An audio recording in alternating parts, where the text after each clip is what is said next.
There was once a man who had 7 sons, but no daughter, no matter how much he wished for one. At long last, his wife gave him hope of another child, and when it came into the world, it was a little girl. Their joy was immense, but the child was small and sickly, so weak that she needed to be baptized right away. The father sent one of his sons in a hurry to the spring to fetch water for the baptism. The other 6 boys ran along with him. But as each of them tried to be the first to fill the jug, it tumbled and fell deep into the well. There they stood, terrified, not knowing what to do. None of them dared to go home. Back at the house, the father grew impatient as the boys didn't return. They must have forgotten all about it for some game, those wicked boys, he grumbled. He began to fear that his precious daughter would die without being baptized. In a fit of terrible anger, he cried out, "I wish those boys were all turned into ravens." Hardly had the words left his mouth when he heard a whirring of wings above his head. He looked up and saw 7 coal-black ravens flying away into the sky. The curse had been spoken, and the parents could not take it back. Though they were heartbroken at the loss of their 7 sons, they found some comfort in their dear little daughter, who soon grew strong and more beautiful with each passing day. For a long time, the girl didn't even know she had brothers. Her parents were careful never to mention them. But one day, she overheard some people talking about her. "That girl is certainly beautiful," they said. "But in reality, she's to blame for the misfortune that happened to her 7 brothers." Deeply troubled, she went straight to her father and mother and asked if it was true. Had she really had brothers, and what had become of them? The parents could no longer keep the secret. They told her what had happened, explaining that it was the will of heaven, and her birth was only the innocent cause. But the girl took the story to heart. From that day on, she felt a heavy burden, believing she was the one who must rescue her brothers. She had no rest, no peace, until one day she set out secretly, venturing into the wide world to find them and set them free, no matter the cost. She took very little with her for her long journey: a small ring from her parents as a keepsake, a loaf of bread to fight off hunger, a little pitcher of water for thirst, and a tiny chair for when she grew weary.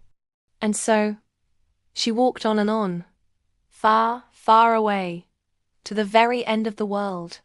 Her journey first led her to the sun, but it was far too hot and terrible, a fiery giant that devoured little children.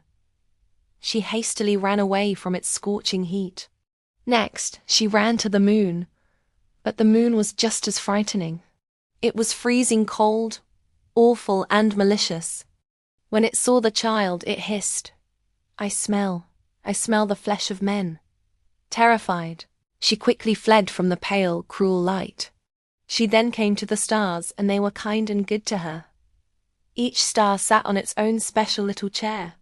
The morning star rose, approached her, and gave her the small drumstick of a chicken. "If you do not have this drumstick," it told her, "you cannot open the glass mountain. And in the glass mountain are your brothers." The maiden took the little drumstick, wrapped it carefully in a piece of cloth, and continued her journey until she finally arrived at the glass mountain. The gate was locked shut. She reached for the cloth to take out the drumstick, but when she unwrapped it, it was empty. She had lost the precious gift from the good star. What was she to do now? She had to rescue her brothers, but she had no key to the glass mountain.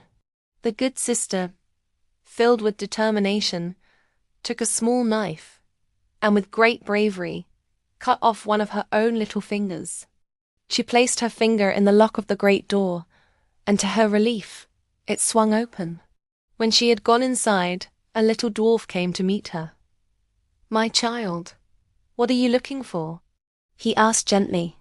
"I am looking for my brothers, the 7 ravens," she replied.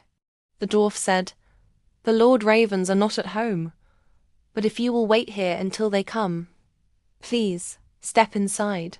Then the little dwarf brought in the ravens' dinner. He set out 7 little plates and 7 little glasses.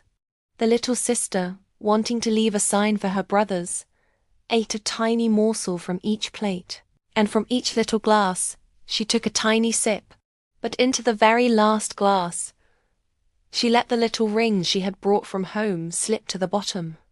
Suddenly, she heard a whirring of wings and a rushing sound through the air. The little dwarf smiled and said, "Now the Lord Ravens are flying home."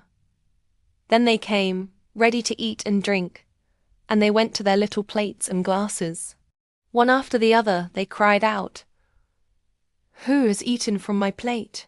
Who has drunk from my little glass?" It was a human mouth. And when the 7th raven drank from his glass, reaching the very bottom, the little ring rolled against his beak. He looked at it and recognized it immediately. It was a ring belonging to his father and mother. He looked at his brothers and said, "God grant that our sister may be here, for then we shall be free." When the maiden, who was standing just behind the door, listening with all her heart, heard that wish, she stepped forward into the room. At that very moment, all the ravens were restored to their human form again. They were her brothers, whole and well. They embraced and kissed each other, their hearts overflowing with joy and relief. And together, the 8 of them went joyfully home. If you liked this video, please make a comment and like it, so we can make more videos like this. Thanks for watching.